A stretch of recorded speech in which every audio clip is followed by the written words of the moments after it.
Hey, what's up, my people? John Middlekauff, new YouTube channel.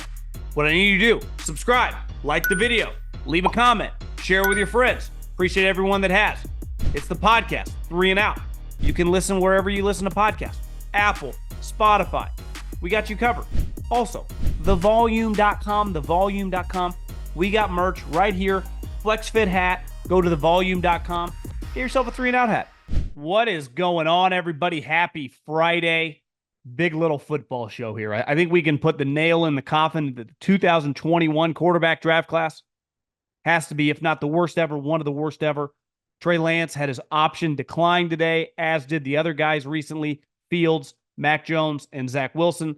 So I kind of want to dive into why the guys failed and where those teams are today. I also wanted to dive in one consistent theme, watching a lot of these GMs talk this week after the draft class, is their messaging about what they're looking for. And I think there's a big difference with the cohesion of certain guys and then some teams that just don't have it because of longevity. I mean, some GMs and coaches have been together for a long, long time now. I've read some articles about Mike Sando, who does a great job for The Athletic. He's plugged in with the league, knows a bunch of coaches and GMs. He got a bunch of guys in this article that talked about bad drafts or good drafts and about teams. It's one thing trading a first-round pick, but crushing teams for trading like future second and third-round picks. And it kind of made me laugh. And I want to also discuss, this is a time of year where, coaches typically get fired, assistant coaches, after the season. Personnel people are getting fired all around the league. And to me, there's a big difference in the two. And then, of course, Fugazi Friday. But before we dive into all this, I got to tell you about my friends. A couple weeks ago, I was taking the dog for a walk, and my neighbors were outside. I'm like, where are you guys going? And because she had a cocktail on, or cocktail in her hand, they were dressed up. Like, oh, we're going down the road to a comedy show. I'm like, God, that sounds amazing. In this negative world we live in, go to a comedy show, get some laughs, have a brewski, enjoy yourself. Well, guess what? If you download the Game Time app right now, the official ticketing app of this podcast, you can go to a comedy show. You can go to a concert. Luke Combs, I plan on going because of Game Time here at the end of the month. He's coming to Glendale. I'm like, shit, I'll go see him. Download that app, search wherever you live, any event you want to go to, NBA, NHL playoffs, baseball games, search the price points, where you want to sit. It gives you great. You can press the button to get the sight line to get a good feel for where you're sitting. You can search by different price points. I cannot recommend them enough. That app, the Game Time app, has been on my smartphone for over 2 years now, and I use it religiously whenever I go to an event. I recommend you should too. I don't even need a thank you. Here's what I need you to do. Take the guesswork out of buying tickets with Game Time. Download the Game Time app right now, create an account, and use the code JOHN for $20 off your first purchase. Terms apply. Again, create an account and redeem the code JOHN. JOHN for $20 off. Download the Game Time app today. Last minute tickets, lowest prices guaranteed. There is no excitement like the draft, especially high in the draft. Everyone thinks they hit a home run.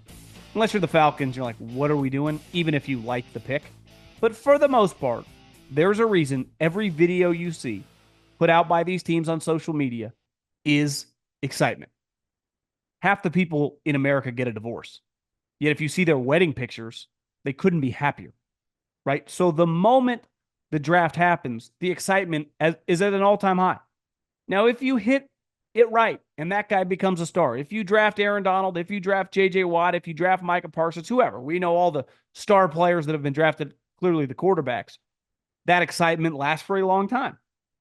But as Schefter put out the kind of the breakdown on his little Excel spreadsheet, that we know that under 50% of these players will get a second contract based on the last 20 years of data.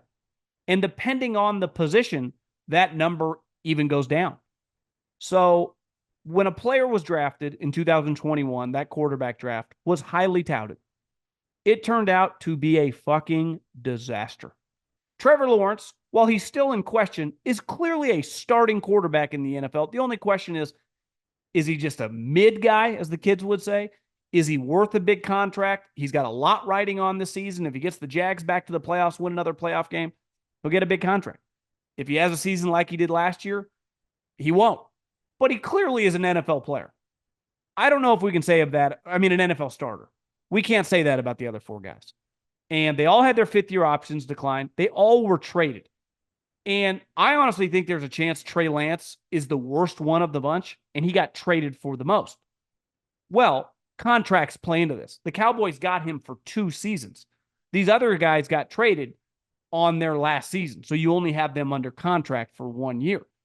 And they were all declined because these guys are all currently backups. Trey Lance technically is a third string quarterback. You're not paying $20+ million for that position. But I wanted to start with why each guy failed, because there's always a reason. And let's face it, there are usually a lot of reasons young people fail. Some stuff's out of your control. But let's start with Zach Wilson.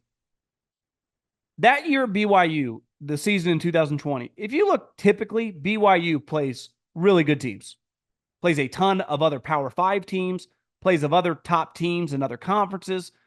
Obviously, they have some, I wouldn't call them patsies, but some lower end competition. But on a given year, they could be playing Notre Dame. They could be playing UCLA. They could be playing Oregon. They could be playing Oklahoma. They play real teams. That year, they did not. Their schedule in 2020 was a joke. Not their fault. A lot of these conferences canceled all these out-of-conference games, and because BYU's an independent, maybe they're in the Big 12 now, but at the time, I can't keep up with all the conference realignment. You know what I'm saying? And the best team they had on their schedule in 2020 was Coastal Carolina. And I watched that game because there was a ton of hype on Zach Wilson. Didn't play that well. Didn't play that well at all. Was not debatable about his physical skills. Good movement, good arm talent, could fling the ball around. But why did he fail with the Jets? Well, first and foremost, he was very immature. And I remember talking to Colin about this years ago. The jump going from Provo, Utah to New York is probably about as big as you would get in America. Seriously.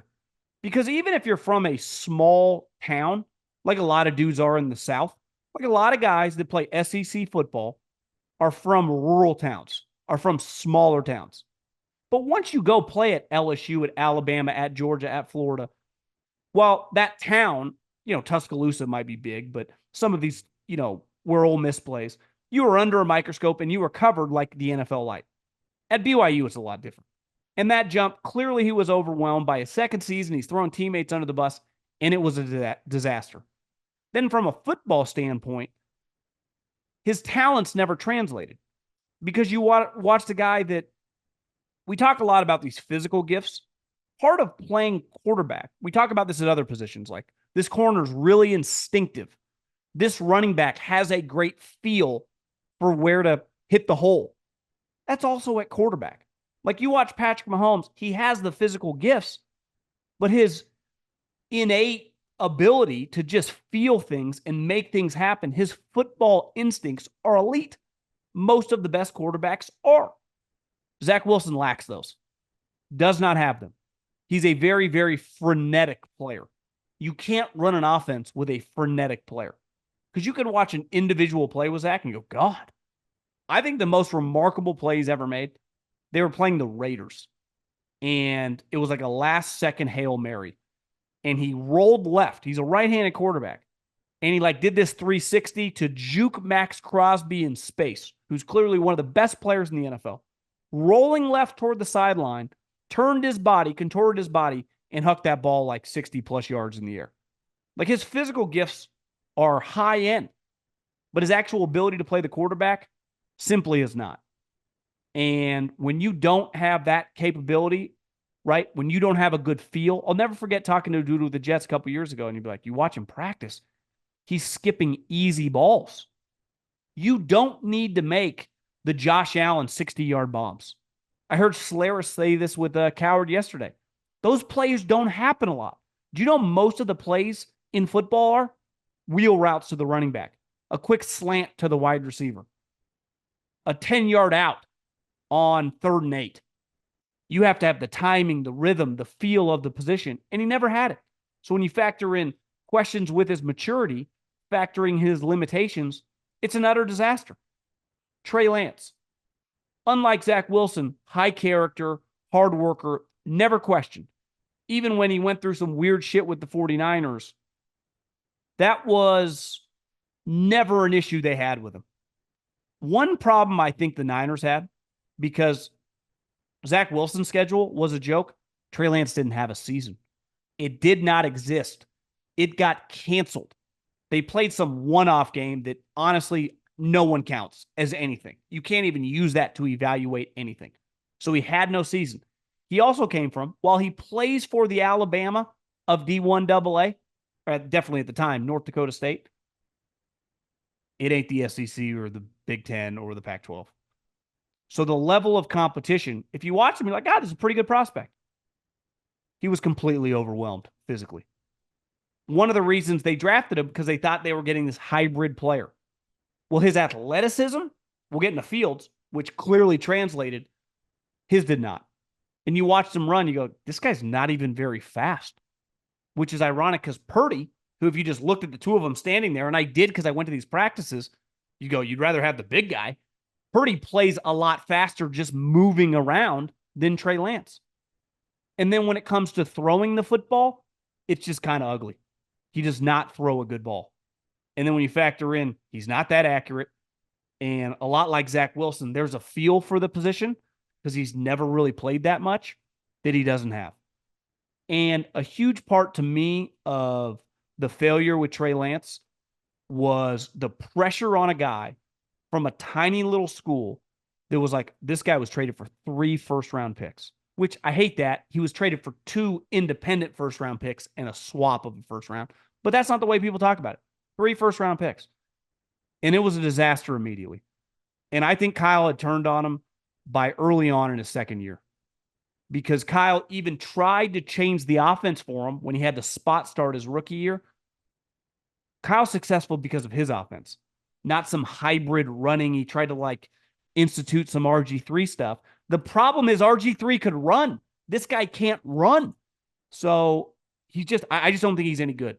Really good guy. I think a huge factor into his failures was his limited talent, the pressure, and just a disaster. But unlike Zach Wilson, that went to the herky-jerky, all over the place, weird organization Jets, this guy got to go to Kyle Shanahan in a loaded roster. The other thing that I'll never forget, and these players didn't do it publicly, but it was clear, and I know enough people, they never supported him. You know why? They didn't think he could play. And the cutthroat nature of football, everyone tries to like everyone. I've been in these, when I worked with the Eagles during the season, you'd eat lunch with everybody, and at night, a lot of the players, like the cohesion between players, obviously some guys are better than other guys, but everyone's trying to lift everyone up.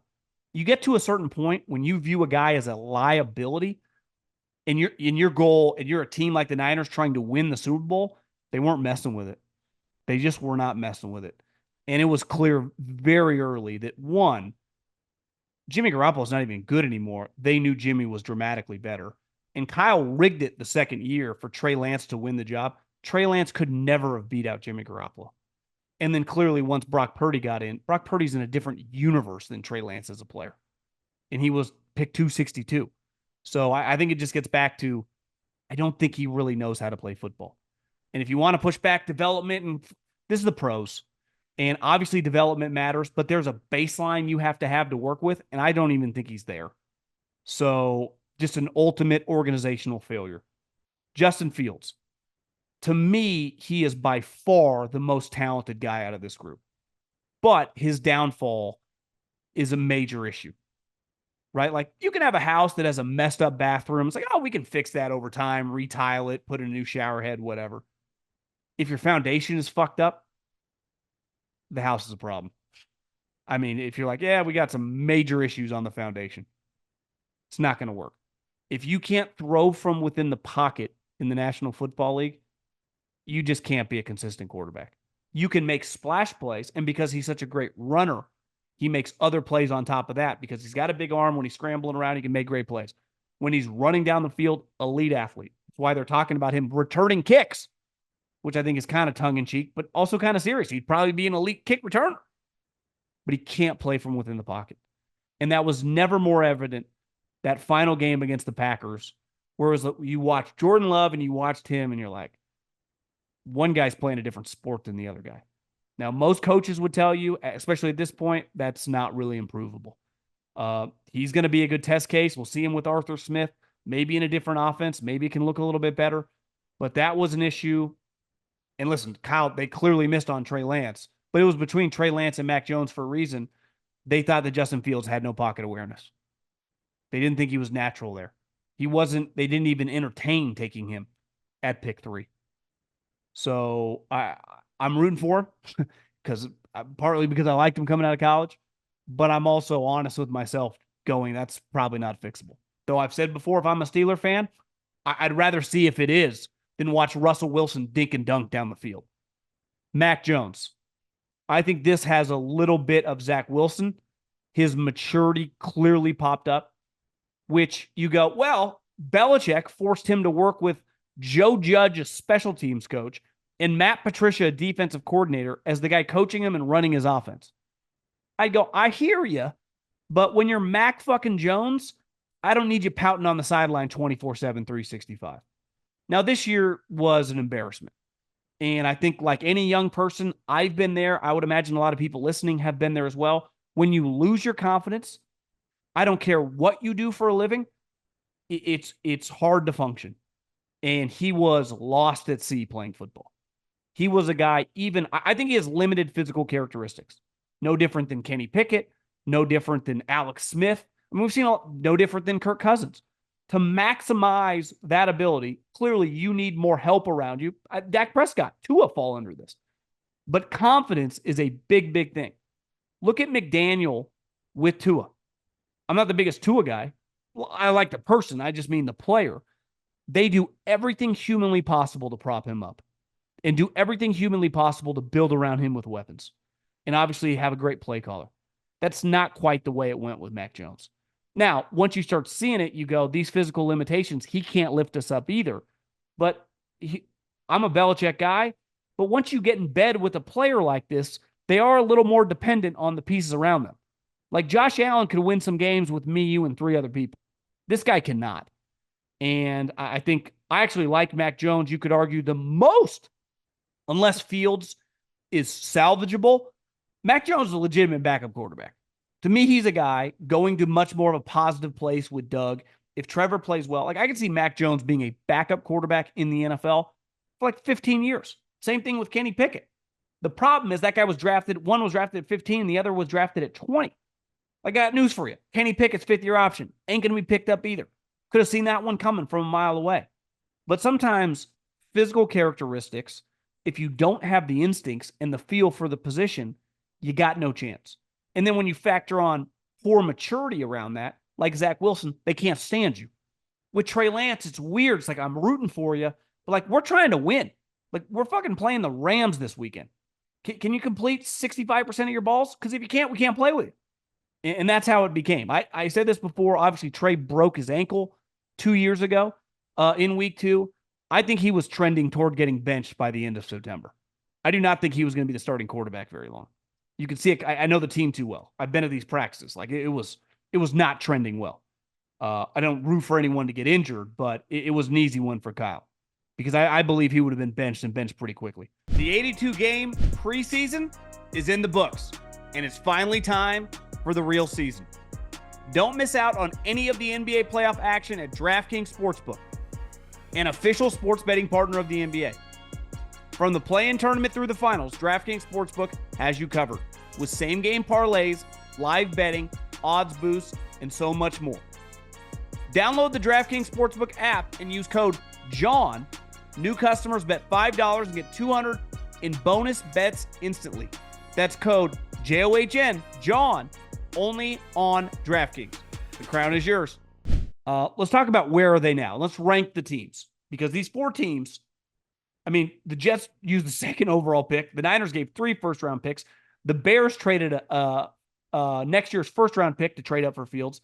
And obviously, Belichick, you could argue that Mac Jones was a huge reason that ended his career. We'll see if it ended his career. He might come back next year, but you know what I mean. Ended his Patriots tenure. I think by far the team in the best spot right now is the Niners. Because Brock Purdy has proven to be a more than capable, I mean, he was in the MVP discussion. He was probably going to win the MVP up until that Baltimore Ravens game. which then tilted it to Lamar Jackson. But Lamar Jackson makes $50 million. Purdy makes $900,000. So when you factor in he's a seventh-round player who can throw 30 touchdowns and lead a team to back-to-back NFC Championship games and to a Super Bowl, and you could argue who knows how that Eagle game would be if he didn't get hurt, because I saw the Eagles. Now, they were different both years. The Eagles clearly were better that year. But we all know the game, it was going to be a real football game. And it wasn't because he got injured. But anytime you can get a guy and you know he's good. You know he's good. And the thing with the 49ers, they have the most important piece, the head coach / play caller, that in a weird way is the face of the franchise. Now, it does get a little more complicated when you got to pay him, but I would say Brock Purdy through a year and a half has been one of the greatest stories we've ever seen in the NFL. To me, a close second, and the reason I put this team second and not first, because we haven't seen him play a down of NFL football. But no one right now feels better about themselves, besides Chiefs fans, than Bears fans.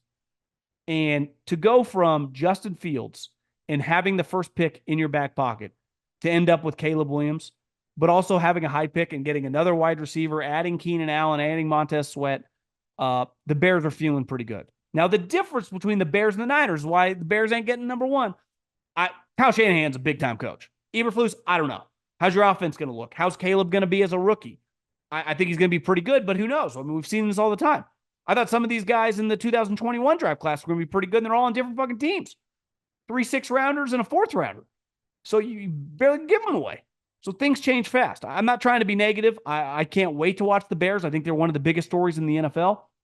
But you got to prove it on the field. You're like, Purdy's not better than Caleb yet? Well, let's see.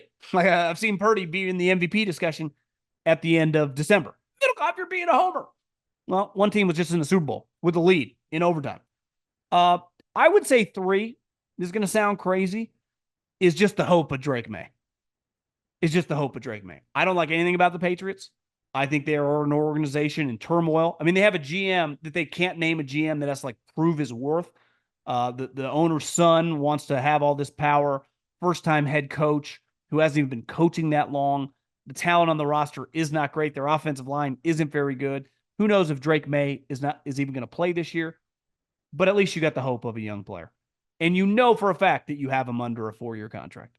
And if he's good, he'll be on your team for a second contract. That's why I have to put the Jets 4th. Because they had an opportunity to change their franchise. Turns out they didn't, because any of these guys they would have picked would have been a failure. But they get rid of Wilson, and now they have a 40-year-old quarterback that, let's face it, if this year doesn't go well, could easily retire. I mean, he's openly talked about it before. So even if Rodgers is good this year, what happens after this year? Like, part of the way I rank this is the big picture. You know, the Jets really have a Band-Aid on the situation. Now, you would gladly, to win 10, 11 games or to win the division, it'd be incredible. To host a playoff game, it'd all be worth it. And you would think if they have success, Rodgers would come back for another year. But let's face it, the way he talks, and maybe just talks a big game, but you are on borrowed time with the guy. And you have no future answer at the position. So I think the Jets are in the most tumultuous situation given just the status of his contract, his age, his injury now. And let's face it, and I would have done this deal. I don't blame you for trading for Aaron Rodgers, but he wasn't exactly coming off a great year. You know, it was trending down. Broncos traded for Russell Wilson, coming off a pretty bad year in Seattle, and it proved to be like the downward trajectory. So I would go Niners, Purdy 1, Chicago, Caleb Williams 2, Drake May just based on the hope and the youth 3, and the Jets in this weird Aaron Rodgers situation 4. One thing GMs have consistently talked about over this period of time has been drafting R-type guys. And one thing you consistently hear post-draft is toughness, character, leadership, love of football. I mean, every GM says the same thing. Every single one. Like, we love I haven't seen Rand Carthen talk about Mr. DUI, but other than that, the majority of the guys in this draft seem to be a pretty high character group. Right? Guys that haven't been arrested, guys that just love football. Like, I've been around this long time. Like, it feels like a pretty high level top 45 picks. Just pretty good guys. Some of them really, really good guys. But one thing I remember Les Snead said after I think their third round, their final press conference, was like, this has become a lot easier doing this with Sean. This is our 8th draft. So we know exactly what we're looking for. The draft isn't a fantasy football auction. You're not just trying to pick the best players. You're ultimately trying to pick the best people that fit in. Clearly, you have to have the talent to play on Sundays, Mondays, Thursdays, and this year, I think Wednesday. But we just use this figure of speeches on Sundays. You got to have the baseline of talent. And I would say most guys, typically they get drafted in the first couple rounds of a draft, have some high-end physical gifts. I've always thought what separates people is the stuff that you can't quantify. And it sounds cheesy, but the heart, the work ethic, the toughness. And toughness is more than just, playing through a hamstring pull. It's mental toughness, the grind of the week.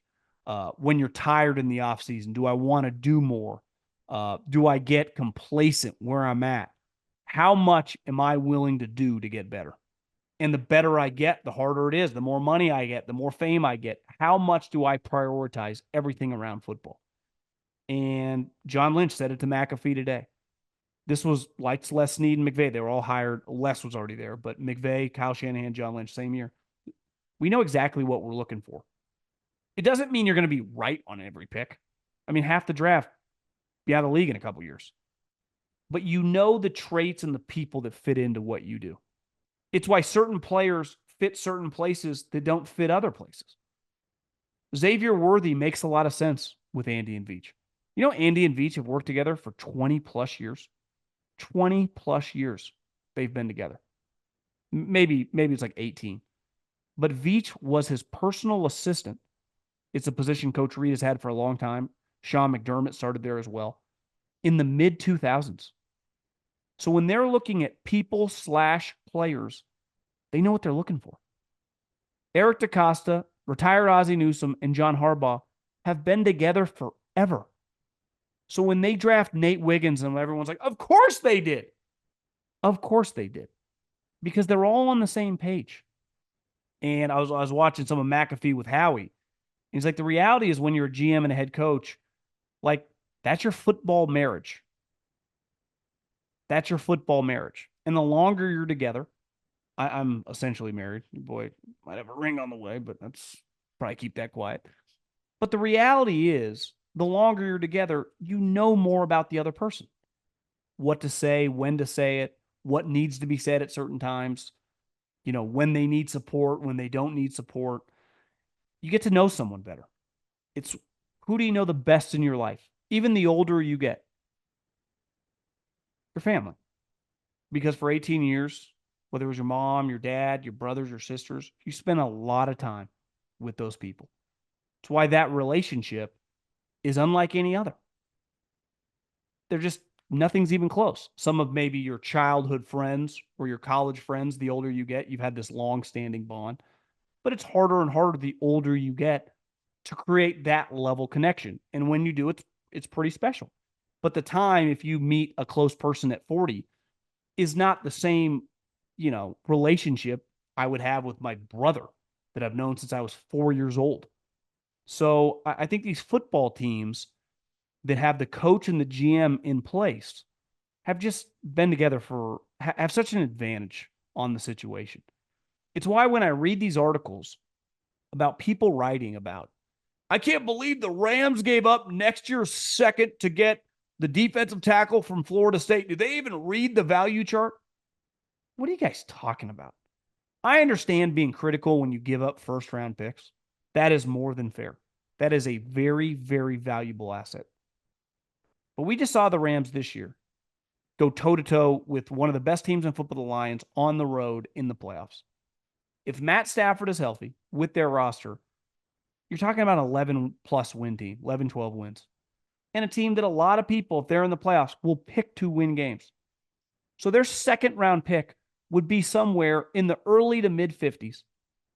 Guess what? If you have a first-round pick and a third-round pick, you can figure out a way to get a second-round pick. It's not that big a deal. I can't believe the Lions traded a future third-round pick to get a dude in the fourth round. Who gives a shit? This is not the Carolina Panthers. This is not some trash team. These are teams that have one goal when they step in OTAs. And it's not one of those Brian Daboll getting in front of the team or Jonathan Gannon getting in front of the team like, I think we can compete for the Super Bowl. No, you can't. You got no shot. Let's just try to get over 7 wins, right? These are teams that look at everyone like, we got one goal, fellas, to be playing in February. You bet your ass we're playing in January, and we plan on winning those games. And if we're healthy, we'll be favored in those games. So trading future second and third round picks when the goal, Sean McVay almost left a couple years ago. Because that's all I've heard about. I can't believe the Rams traded this much. It's too rich. Sean McVay, to me, is on a year-by-year basis. He literally almost went to Amazon. Had to think long and hard about it. You are not guaranteed to have Sean McVay like a John Harbaugh for 20-plus years or a Mike Tomlin. You're just not. He's already super rich. Now as a child, it's an easy transition. Now he might. I hope he does. I don't want him to leave the NFL. But every single year, especially for that organization, chips in the middle of the table. Look at the Lions. How are they going to upgrade over Ben Johnson? Like, more than likely, Ben Johnson isn't just going to be their offensive coordinator for a decade. Probably be his last year, especially if things go well. So being aggressive about future picks when your time is now, never have any issue. You're talking, it's one thing like a top 30 pick. We're talking about picks in like the 50s and the 60s. What are we talking about? Another quick thing, most of you don't know these people, and I don't even know a lot of them, but I've seen some headlines about different teams firing guys. When it comes to assistant coaches getting fired, it's very easy to quantify their impact, right? Like, you're the wide receiver coach, your wide receivers suck, like, you're just not doing good enough. Coordinators that get fired, very clear. Like, this guy, not a good coordinator. And they get fired all the time. But they also make huge money. So when an offensive coordinator fails, and it's pretty clear he sucks, that guy's on a 7-figure contract? When a wide receiver coach or a linebacker coach gets fired, they're making $600,000-$700,000. These personnel people that are getting fired all over the league, it's not a lot of times based on your results, your ability at your job. Because I know a lot of guys who have been let go, myself included, that goes, God, that guy's really good at his job. The personnel department is much more about personalities. And did that guy bring you in? Do you get along with this guy? And the other thing in personnel, they're much closer to normal people jobs in terms of pay. Making 80 grand, making 120 grand, making 150 grand.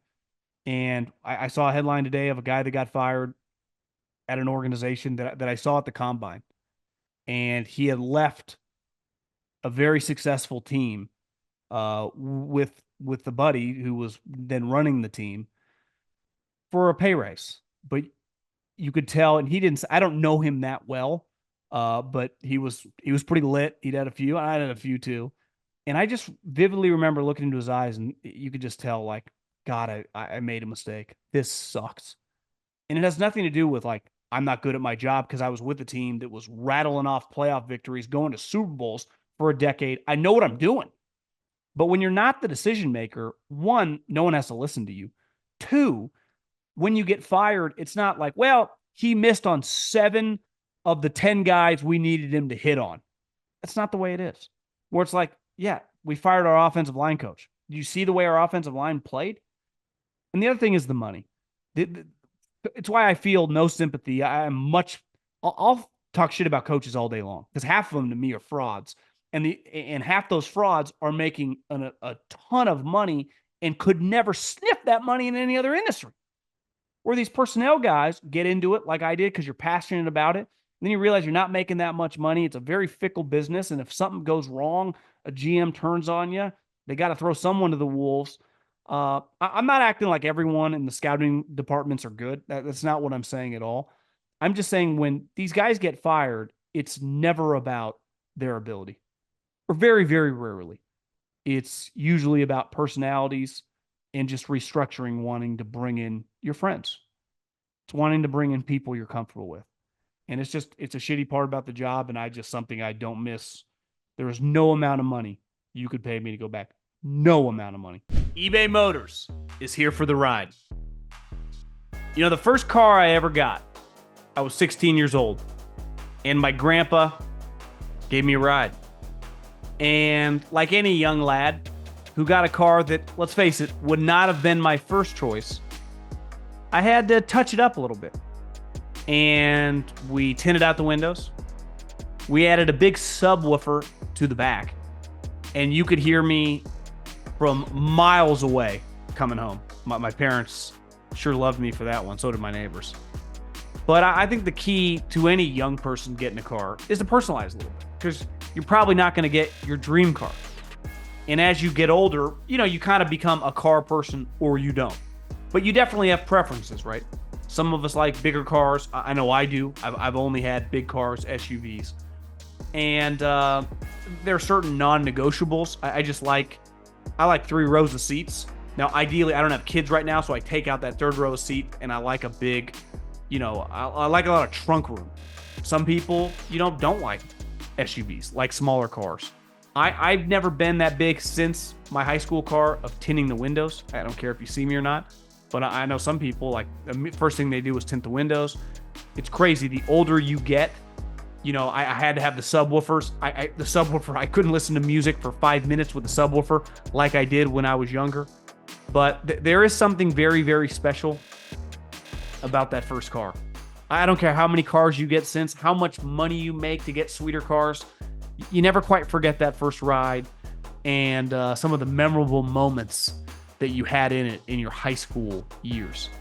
So with over 122 million parts for your number one ride or die, you can make sure your ride stays running smoothly.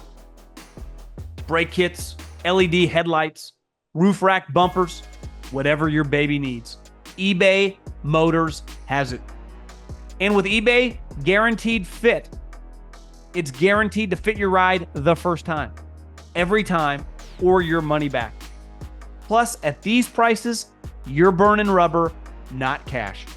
Keep your ride or die alive at ebaymotors.com.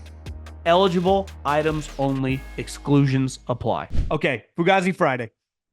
We had a skip last week. We got a bunch. Wanted to dive into that right now because I got a couple messages.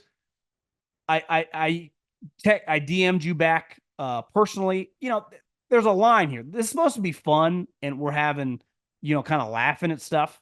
Some of the stuff and clearly impacts your life. Someone loses their life in a situation about a Fugazi with insurance companies. It pisses me off too. But this is, I try to keep this lighter. So certain ones I'm just not going to read because this is supposed to be fun. But listen, it is what it is. So it's like, if you send me a DM, I'm going to try to read it. Like this one. This is not super positive, but I was just fired from my job in television this Fugazi Friday. I'm a weekend reporter and meteorologist. The company laid off a lot of part-timers. I'm using the job to pay my way through college. Now I'm stuck with the summer with nothing to do, right as the summer begins. The corporate people think laying off on-air talent making $12 an hour will solve the company's problems. Maybe there are other issues they need to solve. I hear you. Luckily, which we turn this into a positive, you're in college, you're young. There's other line of works you can figure out to just keep your head above water. And, I think it's a good example. And, I think there's probably some parallels when I worked in radio to television. Middle management never wants to fire themselves. So it's very easy for these guys where you go, what is this guy actually doing? Who's making, depending on your market, 300, 500, 600 grand. They will cut anyone's head off to keep that paycheck rolling in. So I hear you. I feel for you. The best thing about getting fired, and I've been fired twice, is being young when you're fired, because you still got options. And I'd argue even if you're old, you got options. But when you're young, especially in college, you got your whole world ahead of you. And that, Fugazi that you went through, getting fired as a part-time employee or laid off or however you put it, is something that kind of shapes you moving forward.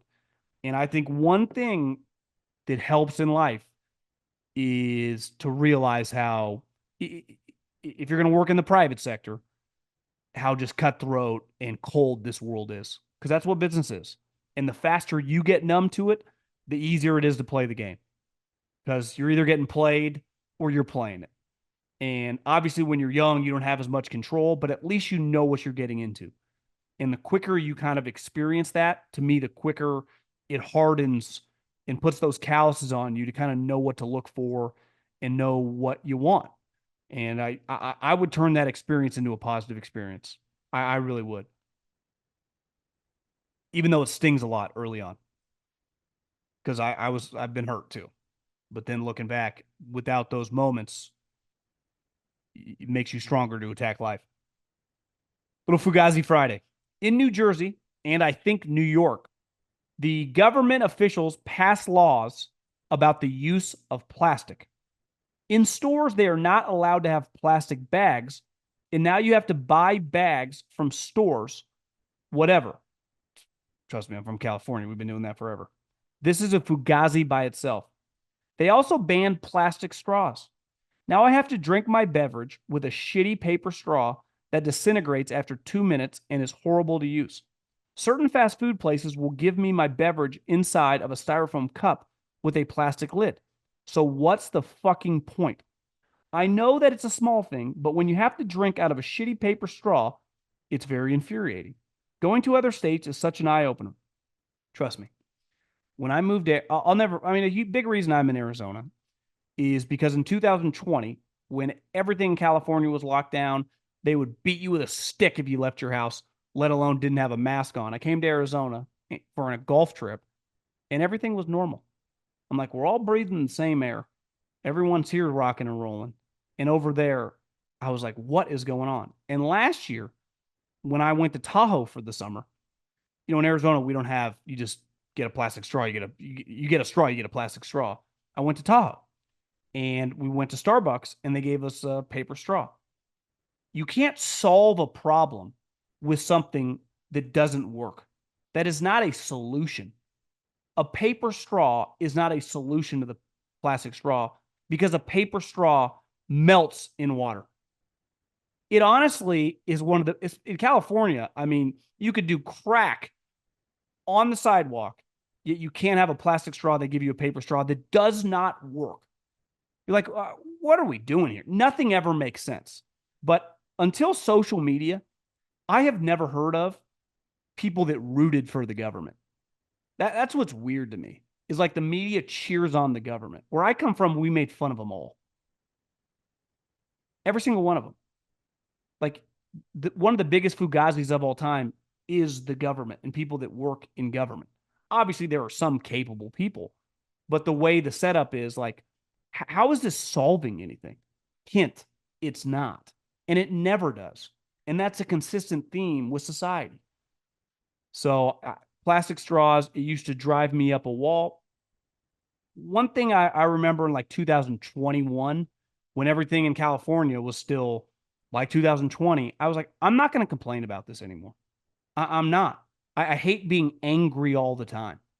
So I just left. And I've been happy ever since. So, and I know my situation's different than other people's situation, but one thing I try to get away from is just complaining about all the things, and everything in the Bay Area used to drive me nuts. Little stuff like that, paying for the bags. I don't pay for bags. Give me paper bags, plastic bags, my own bags, whatever. I can have any bag I want here. So sometimes you got to move, and you realize society operates a little different if you just cross an imaginary line. But paper straws are not a solution. They don't work. Fugazi Friday. NFL draft rankings immediately after the draft. Tough to get sold on someone being a good or bad pick without watching them play a snap in the NFL. Totally agree. Not much to say. Fugazi Friday. Friday weddings. Cheaper for the couple, but a pain for the guests. I've got 5 this calendar year, and I've got to take half or full days off just to attend. Rehearsal dinners would be on Thursday. I'm going to defend the Friday wedding for a hot minute. Wedding costs, having been to a lot over the years and just knowing people, knowing the finances that it costs for weddings, it's outrageous. It really would. It really is. I I'm hammering this home. I will gladly go to the courthouse next week and get married. And however much money her side had set away, give it to me. I'll put it in the stock market. We'll buy something, do something. But I have now. I get it. It's a big moment for people's family. Everyone's different, and I know especially for for her it's a really big deal. But the costs on these weddings, I mean, I think you can't have the lowest budget wedding. You would struggle to get it for 25 grand. I mean, that's a lot of money. So you're talking 50, 80, 100 grand. I don't care. Most people are not upper middle class, let alone rich. That amount of cash to invest is a lot of money. And the prices clearly with inflation and just the price of everything has never been higher. But if it's the difference, if you're someone, and I get it, and I understand it's hard for people attending, but put yourself in their shoes. Let's say they have 30 grand to put in a wedding. And it's the difference of like, we want to do it here, or this is where our families live. So we want to do it in this area. We can't afford to do it anywhere under 50 grand for a Saturday wedding. I think it's tough. And I get it from your side. If it was me, I'd probably say I can't make it, got to work. But it to me, it's the cost. It just gets back to the outrageous price of everything, which literally everything has never been higher. And starting with this stuff, the venue, the food. I mean, it's not cheap, man. Now weddings, relative have never been quote unquote cheap, but I would say hearing some of these stories these last couple of years, it's eye opening. You're like, you spent what? So I hope you got a lot of pictures. Fugazi Friday, annoyingly thick burgers. Burgers at restaurants have gotten too tall and are impossible to eat properly. All your toppings will fall out, and you'll need a sink shower for your hands and face afterwards. Risky meal choices for first dates. Napkin management is a nightmare. At least with wings or ribs, you know exactly what you're signing up for. Ordering a burger in 24 is playing Russian roulette. People's jaws can't hang, and the toothpick sword doesn't do shit.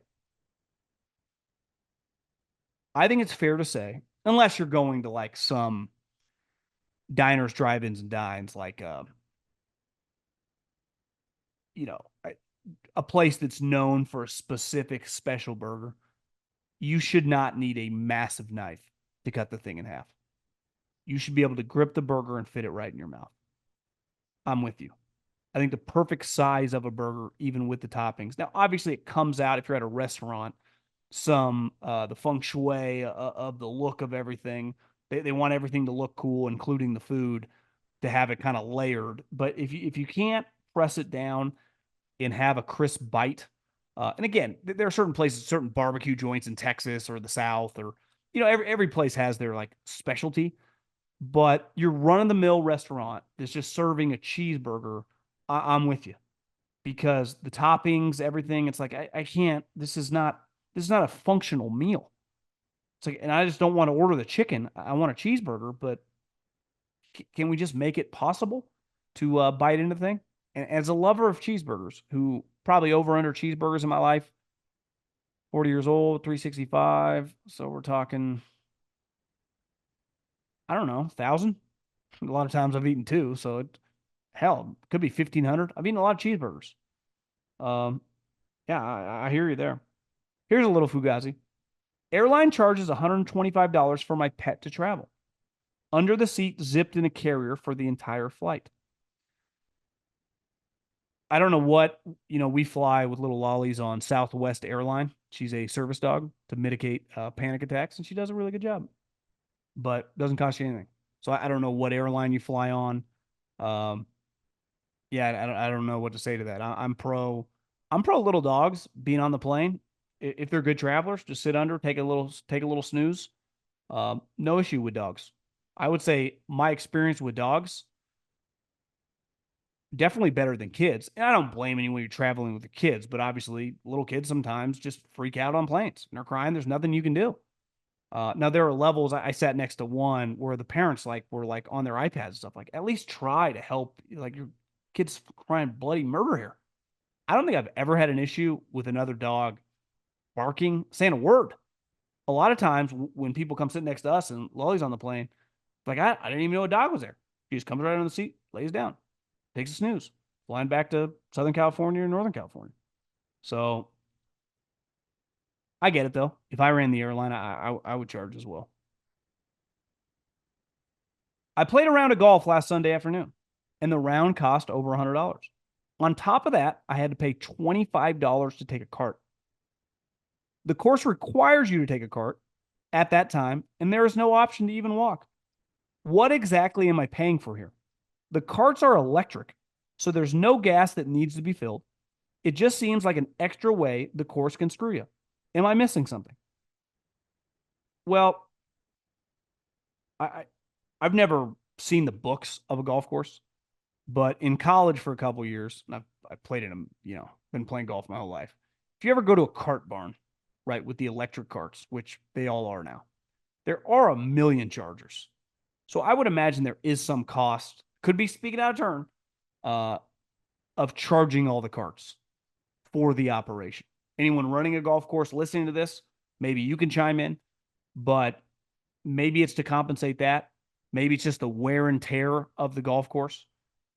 If it's cart path only and they charge you, that feels like, are you fucking kidding me? Now, if you can drive it anywhere, you got to pay the maintenance of the grass. Depending on where you're playing, $100. I mean, if the course is decent, that seems like a pretty good deal. Now, if it's podunk nowhere, but if it's $100 course, nice course, so you're basically charged $125 for a round of golf. I'd argue that's a pretty good price point. Again, I have to see the course and where you're living and the different options, but I'm going to push back on that a little bit. I would just view it as the cost of the round, 125. Honestly, that course is stupid. They should just build the cart's price into the round, especially if they're mandating that you take a cart. Have Fugazi Friday for you. I'm not sure if you have this in the States, but in New Zealand, we have pay less payment. But the Fugazi is the banks are charging businesses who pass on the customer 1.5% to use PayWave or something similar. I can save that 1.5% by inserting my bank card and tapping in my PIN. It takes about 20 seconds longer, so isn't a big deal. But when I'm out and I have my phone, the fact that an extra 1.5% is tacked on to pay less is a massive ripoff and a bank Fugazi. Your thoughts? I don't know exactly what that would be in the States. I don't think it's not called Payless, but I'm an investor in this company called Toast. Whenever you go to a restaurant, some gas stations have them. When you tap your card, that little mechanism is the brand. And the reason I invest in, they get a cut of every time that a transaction happens. Like, someone has to make money. They're providing a service. So I've never worked in the banking industry, but we're all getting dinged some way or another. Like, that's how all these people make money, right? If you have a nice credit card with, usually you're paying a yearly fee. So it's just, in some way or another, I don't, call me old school, put any of my credit cards on my phone, like Apple Pay, I guess is something a lot of people use. I just carry my wallet with me. So if I have an issue, I just use my card. But I'm sure I'm getting dinged all the time. I don't even notice. I guess maybe here in the States, you're just so numb to all the charges. I mean, you get taxed on tax on tax. You're like, fuck, just here's the money. I was staying at a hotel the other night when I see a card left for me on the nightstand with a name on it. The name was of the housekeeper that cleaned the room I was staying in, and there was a QR code on the card. The card stated, "It's never been easier to tip." And the QR code was a link to the website to tip the housekeeper cleaned. Let me rephrase that. For a website to tip the housekeeper that cleaned my room. Fugazi, or is this commonplace? Well, I think with technology, I would imagine this stuff's going to come more in vogue, stuff like that. I do think whenever you're staying at a hotel and you see the amount of shit these people have to clean up, I try always to leave $20 or $10 or hand them the money. I would never put it in the QR code because who knows how that thing's getting divvied up. If you just leave the cash, you can just put it in their pocket. Uh, but yeah, I mean, I think more and more these QR codes, they're not going away. I'll promise you that. But I do think the housekeeping one is an easy one if you feel you're not obligated, but like that job sucks. And I mean, I leave my hotel rooms just when I'm staying by my towels everywhere. You just dirt, you just food. It's just gross. Think of the amount of people that sucks. I always try to do that. Sometimes I'm not going to act like I do it every time. Sometimes you forget, but I would always leave cash. I would never in a million years hit the QR code. Zero chance. Will never happen till the day I die because there's always going to be a human coming in. Just leave the cash on the desk. When with this Fugazi Friday. Let me know if that drone donut company goes public. I'd short that stock into oblivion. I agree. The drone donut company will never work. Have a good weekend.